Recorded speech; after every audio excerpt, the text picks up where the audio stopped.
नमस्कार, आप देख रहे हैं आज की खबर। मैं हूं आपके साथ रागिनी सिंह। रुक करेंगे इस वक्त की बड़ी खबरों की ओर, लेकिन उससे पहले एक बार नजर डालते हैं लखनऊ की बड़ी खबर की ओर। इस वक्त की बड़ी खबर लखनऊ से आ रही है। 15 जनवरी से प्रदेश के सभी जिलों में होंगे निवेशक सम्मेलन। इस वक्त की बड़ी खबर लखनऊ से आपको बता रहा है, देश विदेश दौरे के बाद 75 जिलों में आयोजित होंगे कार्यक्रम। इस वक्त की बड़ी खबर आपको लखनऊ से बता रहे हैं। ग्लोबल इन्वेस्टर समिट के पहले जिलों में आयोजित होंगी इन्वेस्टर समिट। इस वक्त की बड़ी खबर आपको लखनऊ से बता रहे हैं। ग्लोबल इन्वेस्टर समिट के पहले जिलों में इन्वेस्टर समिट का आयोजन होगा। जनप्रतिनिधि इन निवेशक सम्मेलनों में लेंगे हिस्सा। इस वक्त की बड़ी खबर आपको लखनऊ से बता रहे हैं, जहां 15 जनवरी से प्रदेश के सभी जिलों में होंगे निवेशक सम्मेलन। देश विदेश के दौरे के बाद अब 75 जिलों में आयोजित होगा कार्यक्रम। इस वक्त की बड़ी खबर आपको बता रहे लखनऊ से। जनप्रतिनिधि इन निवेशक सम्मेलनों की कमान संभालेंगे। यूपी ग्लोबल इन्वेस्टर समिट में शामिल हो सकते हैं राष्ट्रपति। इस वक्त की बड़ी खबर आपको लखनऊ से बता रहे हैं, जहां ग्लोबल इन्वेस्टर समिट में शामिल हो सकती है राष्ट्रपति द्रौपदी मुर्मू। प्रधानमंत्री नरेंद्र मोदी भी इन्वेस्टर समिट में लेंगे हिस्सा। इस वक्त की बड़ी खबर आपको लखनऊ से बता रहे हैं। आयोजन की तैयारियों के अंतिम रूप देने में जुटी सरकार। सरकार ने उद्घाटन सत्र से लेकर समापन सत्र का खाका किया तैयार। इस वक्त की बड़ी खबर आपको लखनऊ से बता रहे हैं, जहां 15 जनवरी से प्रदेश के सभी जिलों में निवेशक सम्मेलन होगा। देश विदेश के दौरे के बाद अब जिलों में आयोजित होंगे इन्वेस्टर समिट। उसके बाद जो ग्लोबल इन्वेस्टर समिट आयोजित होने वाला है, उसमें राष्ट्रपति द्रौपदी मुर्मू भी शामिल हो सकती है। इस वक्त की बड़ी खबर लखनऊ से बता रहे हैं। इस पर जानकारी देने के लिए हमारे साथ वरिष्ठ संवाददाता दिवाकर मिश्रा जुड़ चुके हैं। दिवाकर जी, 15 जनवरी से प्रदेश में भी इन्वेस्टर समिट का आयोजन होगा, क्या कुछ जानकारी सामने आ रही है? दिवाकर जी। जी, 15 जनवरी से प्रदेश के सभी जिलों में अब निवेशक सम्मेलन होगा। देश विदेश के दौरे के बाद अब जो योगी सरकार है वो जिलों में भी इन्वेस्टर समिट कराने वाली है, क्या कुछ जानकारी सामने आ रही है? जी रागिनी, बताना चाहेंगे कि जो फरवरी में ग्लोबल इन्वेस्टर समिट होने वाला है, उसके लिए युद्ध स्तर पर तैयारी अब उत्तर प्रदेश की योगी सरकार ने शुरू कर दी है। और इसके लिए आपको बता दें कि पहले ही काफी तैयारियां की जा चुकी हैं। जैसे विदेश के कई देशों में इसके लिए रोड शो आयोजित किए गए थे, जिसमें प्रदेश के कैबिनेट मंत्रियों ने भाग लिया था और वहां से लगभग 7 लाख करोड़ का निवेश अनुबंध करके आए थे ये लोग। इसके बाद मुख्यमंत्री खुद इसकी कमान संभाले हुए हैं और वो अभी पिछले दिनों मुंबई भी गए थे, जहां उन्होंने देश के छोटी उद्योगपतियों से मुलाकात की और रोड शो भी किया था इसमें आमंत्रित करने के लिए लोगों को, उद्योगपतियों को। और वहां से वो 5 लाख करोड़ का निवेश लेकर के आए थे। वहां से उन्होंने 5 लाख करोड़ से ऊपर के निवेश का उनको अनुबंध मिला था। अब इसी क्रम में योगी जी ने उत्तर प्रदेश के 75 जिलों के सभी जनप्रतिनिधियों को, सांसदों को, विधायकों को यह टास्क दिया है कि आप अपने शहर में रोड शो करिए और आप वहां के उद्योगपतियों और व्यापारियों को बड़ी से बड़ी संख्या में निवेश करने के लिए आमंत्रित कीजिए। उनको इस तरह से बताइए कि सरकार किस तरह ease of doing business Uttar Pradesh के अंदर करने में लगी हुई है और किस तरह से यहाँ निवेश करने में, उत्तर प्रदेश में उनको निवेश करने में अधिक से अधिक फायदा होगा। और यहाँ उन्होंने ये भी कहा 15 जनवरी से ये कार्यक्रम शुरू होने वाला है। वो योगी जी ने ये भी कहा कि सांसद और विधायक अपने क्षेत्र के, अपने जिले के ब्रांड एम्बेसडर बनकर के काम करें और बिल्कुल दिवाकर जी, 15 जनवरी से इन्वेस्टर समिट अब जिलों में होने वाली है। वहीं अगर यूपी की बात करें तो योगी सरकार जो है यूपी की अर्थव्यवस्था को उच्च स्तर पर पहुंचाने के लिए हर एक तैयारी कर रही है। वहीं जो ग्लोबल इन्वेस्टर समिट है उसमें राष्ट्रपति प्रधानमंत्री के आने की संभावना बताई गई है। जी बिल्कुल, आपने सही कहा। और ये कार्यक्रम ये ऐसा करना चाहते हैं योगी जी, जैसे पूरी दुनिया देखे कि उत्तर प्रदेश किस तरह से ईज ऑफ डूइंग बिजनेस के लिए एक बेहतर प्रदेश होता जा रहा है और यहां निवेश करने में किसी को किसी प्रकार की हिचक नहीं होनी चाहिए। यही बात उत्तर प्रदेश के मुख्यमंत्री और उनकी पूरी टीम साबित करने में लगी हुई है। जहां तक प्रधानमंत्री और राष्ट्रपति के आने का सवाल है, तो लगता ऐसा है कि निश्चित रूप से वो आएंगे, क्योंकि एक बहुत बड़ा कार्यक्रम है जिसमें केवल भारत के ही नहीं, पूरे विश्व के चोटी के उद्योगपतियों के हिस्सा लेने की संभावना है। और रागिनी, बताना चाहूंगा आपको कि उत्तर प्रदेश एक ऐसा प्रदेश है जिससे बड़े वो वर्ल्ड के कुछ ही देश हैं। एक अपने आप में देश है उत्तर प्रदेश, इसलिए भी इस पे सभी की निगाहें हैं। और जिस तरह से तैयारियां चल रही हैं, योगी सरकार जिस तरह से इसको लेकर के गंभीर है, उससे लगता है कि ग्लोबल इन्वेस्टर समिट बहुत ही सफल होने वाला है। जी बिल्कुल राजदीप। दिवाकर जी, देश विदेश के दौरे के बाद अब जिलों में भी ये कार्यक्रम आयोजित किया जा रहा है ताकि यहां से भी निवेश जुटा सके योगी सरकार। जी बिल्कुल, कोई कोर कसर नहीं छोड़ना चाहते मुख्यमंत्री योगी आदित्यनाथ। इसलिए वो जिले स्तर तक जाकर के और निवेश लाने का प्रयास कर रहे हैं। इसीलिए उन्होंने सांसदों और विधायकों को ये टास्क सौंपा है कि आप अपने क्षेत्र के, अपने जनप्रतिनिधि के रूप में आप एक ब्रांड एम्बेसडर बने और वहां के उद्यमियों को, निवेशकों को और वहां के बड़े व्यापारियों को इस बात के लिए आकर्षित करें कि उत्तर प्रदेश निवेश करने का सबसे उचित प्लेस है। यहां तक कि उन्होंने इसके लिए एक समिति भी गठित की है जो हर चीज पे निगाह रखेगी। और साथ ही उन्होंने जो उद्योग मंत्री हैं उनको विशेष कार्य सौंपा है। उद्योग मंत्री नंद गोपाल गुप्ता नंदी, जो उत्तर प्रदेश के उद्योग मंत्री हैं, कि जो रीजनल स्तर पे जो रोड शो होंगे, जो संभागीय स्तर पे रोड शो होंगे, उसमें मुख्य अतिथि के रूप में आप रहेंगे ताकि ज्यादा से ज्यादा निवेशक आकर्षित हो सकें। जी रागिनी। बिल्कुल, जानकारी देने के लिए धन्यवाद। इस वक्त की बड़ी खबर आपको लखनऊ से बता रहे थे, जहां देश विदेश के दौरे के बाद अब जिलों में भी 15 जनवरी से निवेशक सम्मेलन शुरू होने वाला है और इसका आयोजन जो है 75 जिलों में किया जाएगा। बढ़ते हैं अगली खबर की ओर। इस वक्त की दूसरी बड़ी खबर लखनऊ से आपको बता रहे हैं, जहां केंद्रीय रक्षा मंत्री 2 दिवसीय दौरे पर लखनऊ पहुंचेंगे। इस वक्त की बड़ी खबर लखनऊ से आपको बता रहे हैं, केंद्रीय रक्षा मंत्री राजनाथ सिंह 2 दिवसीय दौरे पर आएंगे लखनऊ। रक्षा मंत्री आज अपने संसदीय क्षेत्र लखनऊ पहुंचेंगे। इस वक्त की बड़ी खबर आपको लखनऊ से बता रहे हैं, रक्षा मंत्री राजनाथ सिंह सत समागम में होंगे शामिल। 5:15 बजे महाराज हरिश्चंद्र जयंती कार्यक्रम में शामिल होंगे रक्षा मंत्री राजनाथ सिंह। इस वक्त की बड़ी खबर आपको लखनऊ से बता रहे हैं, शहीद पथ एयरपोर्ट को जोड़ने वाले फ्लाईओवर का भी लोकार्पण करेंगे राजनाथ सिंह। इस वक्त की बड़ी खबर आपको लखनऊ से बता रहे हैं, जहां 2 दिवसीय दौरे पर रक्षा मंत्री राजनाथ सिंह आज लखनऊ पहुंचेंगे। राजनाथ सिंह का लखनऊ जो है संसदीय क्षेत्र है और आज वो लखनऊ पहुंचेंगे, संत समागम में हिस्सा लेंगे राजनाथ सिंह। इस वक्त की बड़ी खबर आपको लखनऊ से बता रहे हैं।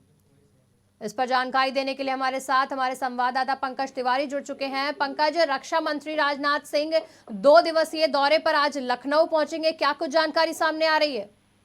जी रागिनी, बिल्कुल बताना चाहूंगा कि केंद्रीय रक्षा मंत्री राजनाथ सिंह आज अपने संसदीय क्षेत्र और उत्तर प्रदेश की राजधानी लखनऊ में 2 दिवसीय दौरे पे आ रहे हैं। इसमें इनके 3 कार्यक्रम हैं जिसमें वो भाग लेंगे। राजनाथ सिंह सीधे संत समागम में पहले शामिल होंगे और उसके बाद शाम को 5:15 बजे 5:15 पर वो हरिश्चंद्र जयंती के उपलक्ष्य में जो कार्यक्रम हो रहा है उसमें शामिल होंगे और उसके बाद शहीद पथ और एयरपोर्ट को जोड़ने वाले फ्लाईओवर का लोकार्पण भी करेंगे।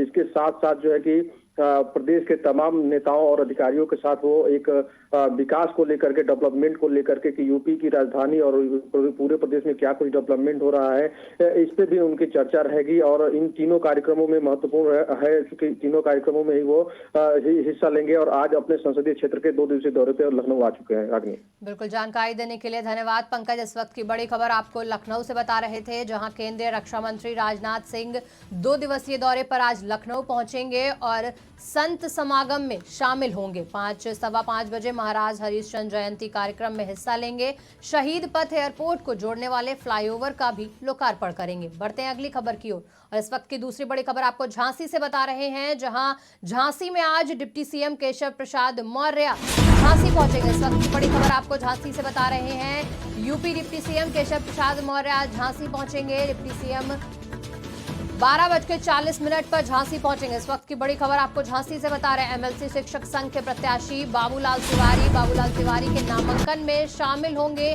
केशव प्रसाद मौर्य। इस वक्त की बड़ी खबर आपको झांसी से बता रहे हैं, आज बुंदेलखंड कॉलेज झांसी से निकलेगा नामांकन जुलूस। कानपुर उन्नाव सीट से प्रत्याशी अरुण पाठक करेंगे नामांकन। डिप्टी सीएम मंत्री कपिल देव अग्रवाल रहेंगे मौजूद। गोकुल धर्मशाला जेल चौराहे से शुरू होकर नामांकन जुलूस शिक्षक एमएलसी चुनाव में बीजेपी प्रत्याशी करेंगे आज नामांकन। इस वक्त की बड़ी खबर आपको झांसी से बता रहे हैं, जहां आज डिप्टी सीएम केशव प्रसाद मौर्य झांसी पहुंचेंगे। 12:40 पर डिप्टी सीएम झांसी पहुंचेंगे। एमएलसी शिक्षक संघ के प्रत्याशियों के साथ रहेंगे मौजूद। इस वक्त की बड़ी खबर आपको बता रहे हैं, एमएलसी शिक्षक संघ के प्रत्याशी बाबूलाल तिवारी आज नामांकन करेंगे। उनके नामांकन में शामिल होंगे डिप्टी सीएम। इस वक्त की बड़ी खबर।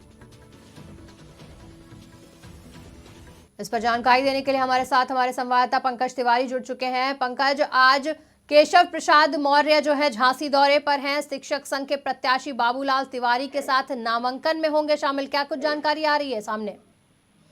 जी रागिनी, बिल्कुल बताना चाहूंगा कि एमएलसी प्रत्याशी के तौर पे चूंकि भाजपा के 3 प्रत्याशी शिक्षक वर्ग के लिए जो है कि अपना नामांकन करेंगे और इसमें डिप्टी सीएम केशव प्रसाद मौर्य और ब्रजेश पाठक सहित तमाम मंत्री जो है इन नामांकनों में नेताओं के साथ रहेंगे।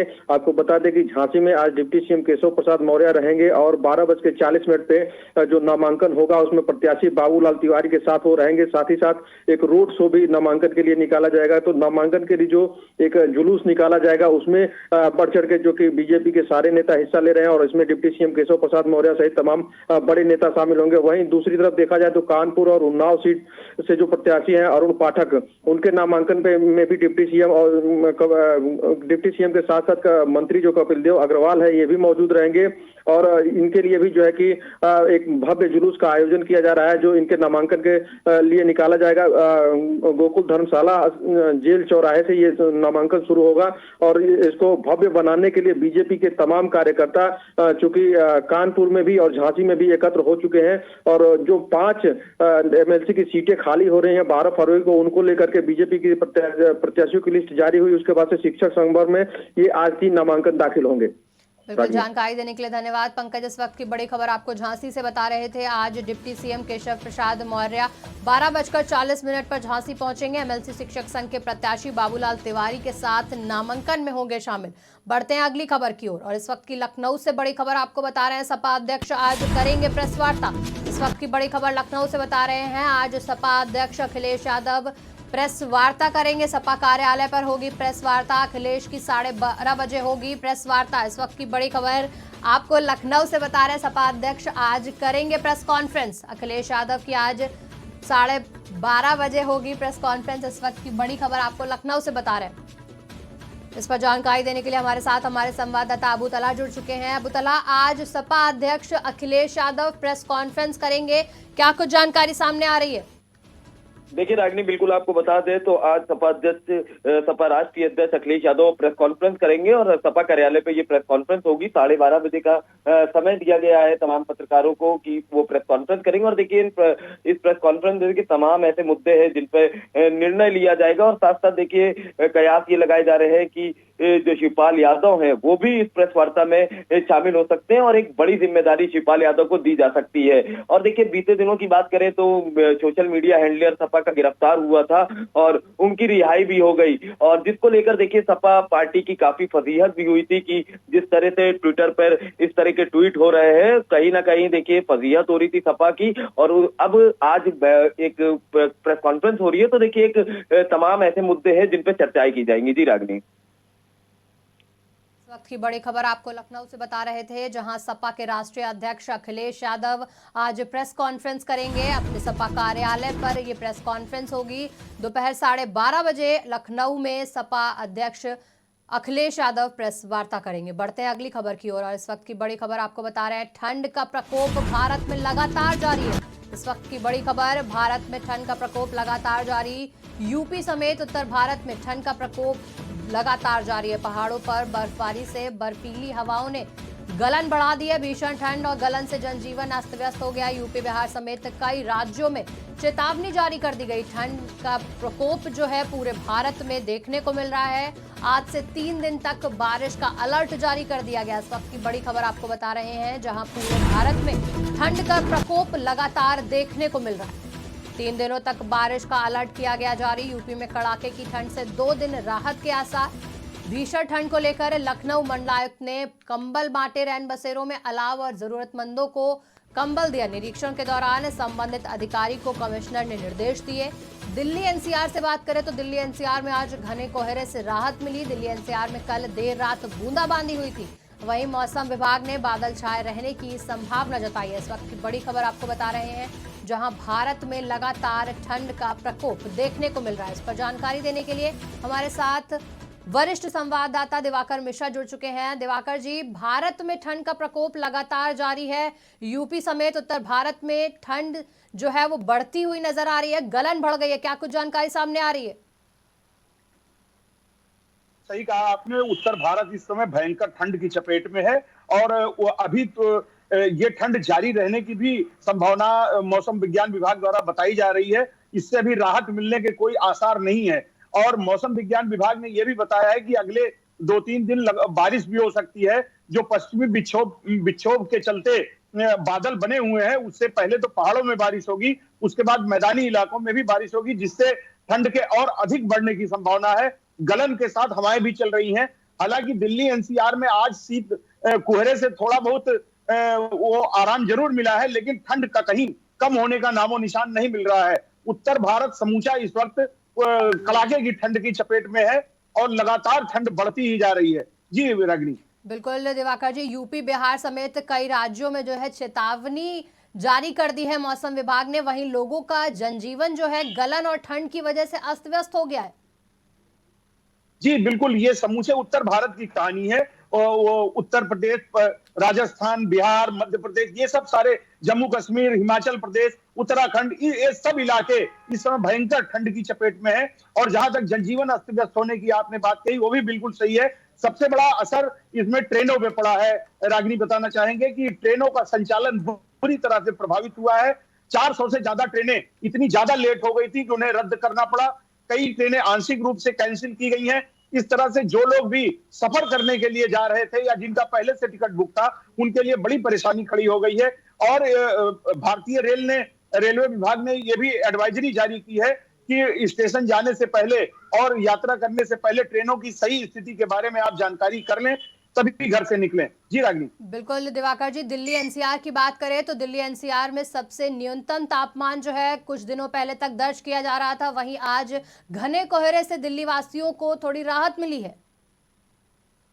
हाँ जरूर, ये जरूर है कि राहत कोहरे से मिली है, लेकिन ठंड से नहीं मिली है। और वही हाल उत्तर प्रदेश की राजधानी लखनऊ का भी है। लखनऊ में भी यही हाल है कि कभी थोड़ा बहुत ठंड कम जरूर हो जा रहा है। निरीक्षण किया था रैन बसेरों का, जो मंडला आयुक्त हैं कमिश्नर ने लखनऊ में लोगों को रैन बसेरों में जाकर अलाव की व्यवस्था की बात करी थी और कंबल भी बांटे थे लखनऊ में मंडला आयुक्त ने।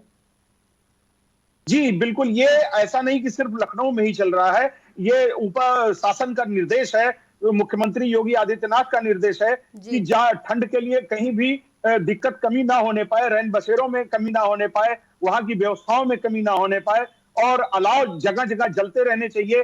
कंबल का वितरण भी उन्होंने अभी स्वयं भी किया था कुछ दिन पहले, कंबल का वितरण। और उन्होंने पूरे समूचे 75 जिलों में ये निर्देश दिया है कि कहीं भी ठंड के कारण किसी व्यक्ति की मौत ना होने पाए। अधिकारी इस पर पूरा निगाह रखते हैं, रैन बसेरों में निरीक्षण करते रहें, कहीं भी व्यवस्था में कमी नहीं होनी चाहिए। इसके सख्त निर्देश सीएम योगी आदित्यनाथ ने सभी जिलों के अधिकारियों और मंडलायुक्त को दिए हैं। जी बिल्कुल, जानकारी देने के लिए धन्यवाद। इस वक्त की बड़ी खबर आपको बता रहे थे, भारत में ठंड का प्रकोप लगातार जारी है, जिससे जनजीवन अस्त व्यस्त हो गया। वहीं यूपी बिहार समेत कई राज्यों में चेतावनी भी जारी कर दी गई है। बढ़ते हैं अगली खबर की ओर और इस वक्त की बड़ी खबर प्रयागराज से बता रहे हैं। प्रयागराज से इस वक्त की बड़ी खबर, माफिया अतीक अहमद के बेटे को मिली जमानत। इस वक्त की बड़ी खबर आपको प्रयागराज से बता रहे हैं, जहां माफिया अतीक अहमद के बेटे को जमानत मिल गई। जेल में बंद बेटे अली अहमद को जमानत मिली। इस वक्त की बड़ी खबर आपको प्रयागराज से बता रहे हैं, बेटे अली अहमद की जमानत अर्जी हुई मंजूर। इस वक्त की बड़ी खबर प्रयागराज से, माफिया अतीक अहमद के बेटे अली अहमद की जमानत अर्जी मंजूर हो चुकी है। इस वक्त की बड़ी खबर प्रयागराज से, न्यायिक मजिस्ट्रेट शालिनी विधय ने मंजूर की जमानत। 2021 में करेली में दर्ज मामले में कोर्ट ने जेल भेजा था अतीक अहमद के बेटे अली अहमद को। इस वक्त की बड़ी खबर प्रयागराज से बता रहे हैं। इस पर जानकारी देने के लिए हमारे साथ हमारे संवाददाता अबू तला जुड़ चुके हैं। अबू तला, माफिया अतीक अहमद के बेटे अली अहमद को जमानत मिल गई है, क्या कुछ जानकारी सामने आ रही है? देखिए रागनी, बिल्कुल आपको बता दें तो माफिया अतीक अहमद के बेटे अली अहमद को कोर्ट से जमानत मिल गई है। हालांकि करेली थाने में ये मुकदमा दर्ज हुआ था और पूरा मामला रंगदारी मांगने का था, जिसमें उनके ऊपर मुकदमा दर्ज कराया गया था और लगातार इस मामले को लेकर सुनवाई चल रही थी। और लगातार अली अहमद जो अतीक अहमद के बेटे हैं, उनके वकील की तरफ से हर वक्त हर समय कोर्ट में याचिका दायर की जा रही थी कि इनको जमानत दी जाए, पर तमाम चीजों को देखते हुए कोर्ट ने इनकी जमानत मंजूर कर ली और 20-20 हजार के 2 मुचलकों पर इनको जमानत दी गई है। फिलहाल ये जो मामला है ये अब चलता रहेगा।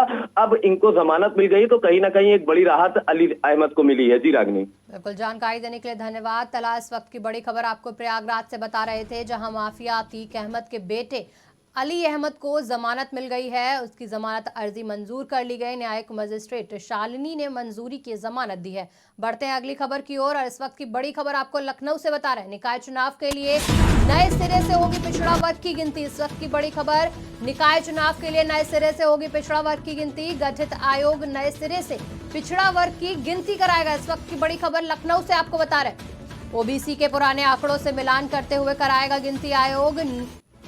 इस वक्त की बड़ी खबर आपको बताएं, निकाय चुनाव के लिए नए सिरे से की जाएगी पिछड़ा वर्ग की गिनती। इस वक्त की बड़ी खबर, ओबीसी के पुराने आंकड़ों से मिलान करते हुए कराई जाएगी गिनती। आयोग ने शासन से इनकी संख्या के बारे में रिपोर्ट मांगी है। इस वक्त की बड़ी खबर आपको बता रहे हैं, गठित किया गया आयोग जिलाधिकारियों से रिपोर्ट मांगेगा। इस वक्त की बड़ी खबर आपको बता रहे हैं, आयोग को 31 मार्च तक देनी होगी अपनी रिपोर्ट। इस वक्त की बड़ी खबर लखनऊ से, निकाय चुनाव के लिए नए सिरे से अब पिछड़ा वर्ग की गिनती की जाएगी। गठित आयोग ने नए सिरे से पिछड़ा वर्ग की गिनती कराए जाने की बात कही है। ओबीसी के पुराने आंकड़ों से मिलान करते हुए ये गिनती की जाएगी। इस वक्त की बड़ी खबर आपको बता रहे हैं,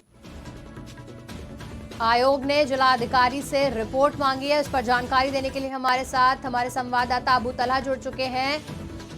इस वक्त की बड़ी खबर आपको बता रहे हैं लखनऊ से, जहां नगर निकाय चुनाव के लिए नए सिरे से पिछड़ा वर्ग की गिनती की जाएगी। इस वक्त की बड़ी खबर, निकाय चुनाव के लिए नए सिरे से होगी पिछड़ा वर्ग की गिनती। गठित आयोग नए सिरे से पिछड़ा वर्ग की गिनती कराएगा। ओबीसी के पुराने आंकड़ों से मिलान करते हुए आयोग जो है वो गिनती कराएगा। आयोग ने शासन से इसकी रिपोर्ट मांगी है। इस पर जानकारी देने के लिए हमारे साथ हमारे सहयोगी दिवाकर मिश्रा जुड़ रहे हैं। दिवाकर जी, ओबीसी आरक्षण को लेकर निकाय चुनाव जो है रद्द कर दिए गए हैं, वहीं अब नया आयोग गठित किया है, क्या कुछ जानकारी सामने आ रही है? कि पिछले दिनों, जैसा कि सबको पता है कि पिछले दिनों हाई कोर्ट ने आरक्षण को लेकर के जो अधिसूचना जारी की थी उत्तर प्रदेश सरकार ने, उसको रद्द कर दिया था और कहा था कि पिछड़ा वर्ग की को लेकर के जो आपने आरक्षण किया है वो सही नहीं है। उसमें सुप्रीम कोर्ट के मानकों का उल्लंघन किया गया था, जिसमें सुप्रीम कोर्ट ने पहले एक डिसीजन में कहा था कि ट्रिपल टेस्ट होने के साथ ही आप पिछड़ा वर्ग को आरक्षण दे सकते हैं। इसी को लेकर के एक याचिका दायर हुई थी हाई कोर्ट में, जनहित याचिका दायर हुई थी, जिस पर फैसला सुनाते हुए पिछले दिनों माननीय हाई कोर्ट ने सरकार की अधिसूचना को रद्द कर दिया था और कहा था कि या तो आप फिर से सुप्रीम कोर्ट के दिशा निर्देशों का पालन करते हुए पिछड़ा वर्ग की गिनती कराएं या फिर बिना आरक्षण दिए हुए आप चुनाव कराएं। लेकिन इसके खिलाफ यूपी की योगी सरकार सुप्रीम कोर्ट चली गई थी और सुप्रीम कोर्ट ने इनको आयोग बना करके और पिछड़ा वर्ग का आरक्षण देने के बाद चुनाव कराने की इजाजत दी थी। और इसके लिए योगी सरकार ने एक डेडिकेटेड, एक पिछड़ा वर्ग को समर्पित एक आयोग बना दिया है, जिसको सुप्रीम कोर्ट ने 31 मार्च तक का समय दिया है कि 31 मार्च तक आप नए सिरे से पिछड़ा वर्ग आरक्षण की गिनती करके और आप बताइए रिपोर्ट जो आयोग बनाया गया है वो ओबीसी के पुराने आंकड़ों से मिलान कर नई गिनती करेगा।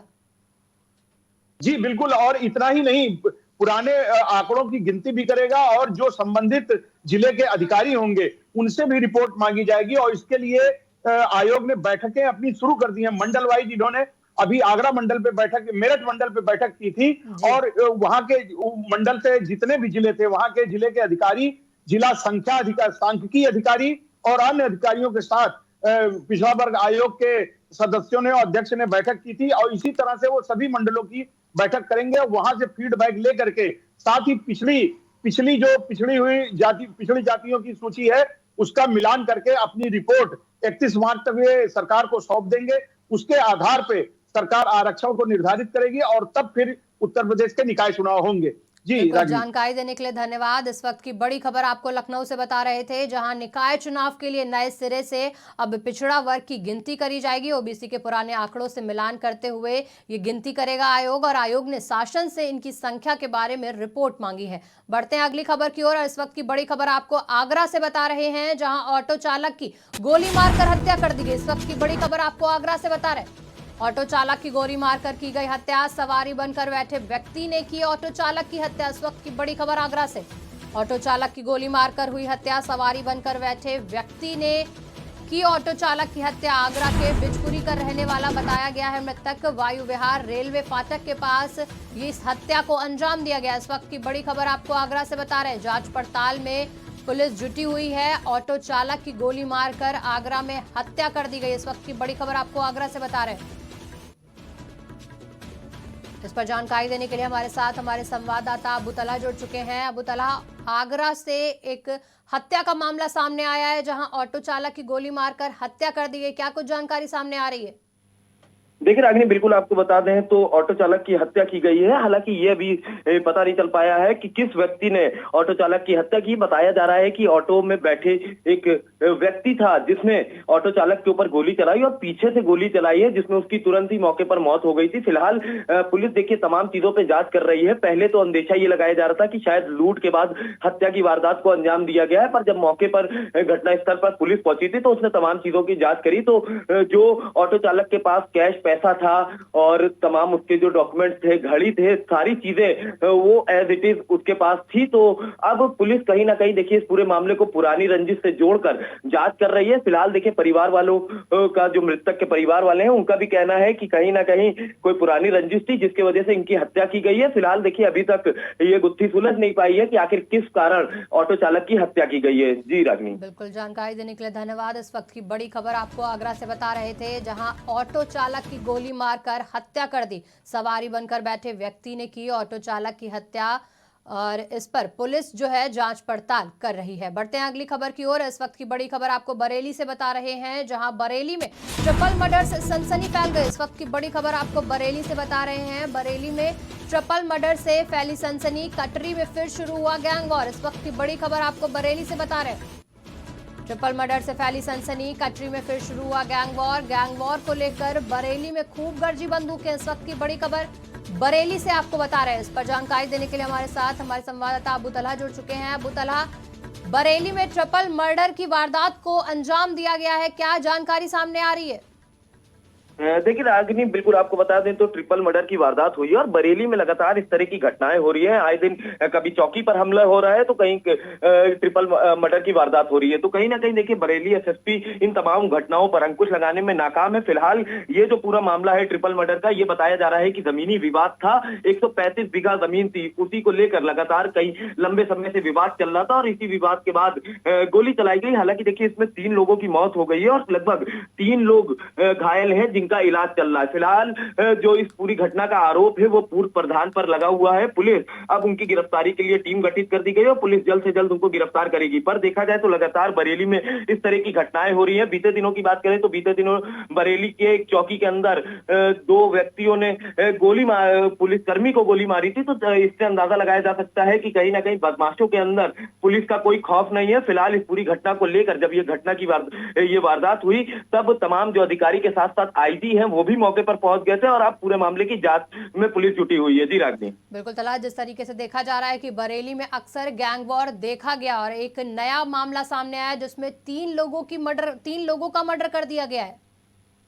जी बिल्कुल, देखिए रागिनी, लगातार इस तरह की घटनाएं जो हैं वो बरेली में हो रही हैं और कहीं ना कहीं देखिए जो बरेली के कप्तान हैं वो इन तमाम घटनाओं पर अंकुश लगाने में नाकाम साबित होते हुए नजर आ रहे हैं। यही वजह है कि लगातार इस तरह की गैंगवार की घटनाएं बरेली में देखने को मिल रहे हैं। आए दिन लगातार लूट हो या हत्या हो, तमाम ऐसी वारदातें बरेली में हो रही हैं। और अब देखिए कल जब ये एक घटना हुई तभी उसी के बाद से ही एसएसपी के साथ साथ जो तमाम बड़े अधिकारी हैं, आईजी हैं, वो सब भी घटनास्थल पे पहुंच गए, क्योंकि देखिए ट्रिपल ट्रिपल मर्डर की ये वारदात थी और इसमें गोली अंधाधुंध फायरिंग की गई थी, जिसमें 3 लोग और भी घायल हैं। तो अब उन तीनों लोगों का भी बयान लिया जा रहा है, जो लोग घायल हैं, और पूछा जा रहा है, पता किया जा रहा है कि आखिर क्या वजह थी और कौन कौन गोली चलाने में शामिल था। फिलहाल प्रथम दृष्टिया देखिए पुलिस के मुताबिक कि ये जमीनी विवाद था, 135 बीघा जमीन थी, उसी को लेकर लगातार विवाद चल रहा था और कल विवाद इतना बढ़ गया कि एक बड़ी घटना हो गई जिसमें 3 लोगों की मौत हो गई। फिलहाल जो 3 लोग मृतक हैं वो पंजाब के रहने वाले बताए जा रहे हैं। पुलिस पूरे मामले की जांच में और भी जुटी हुई है। जी रागिनी,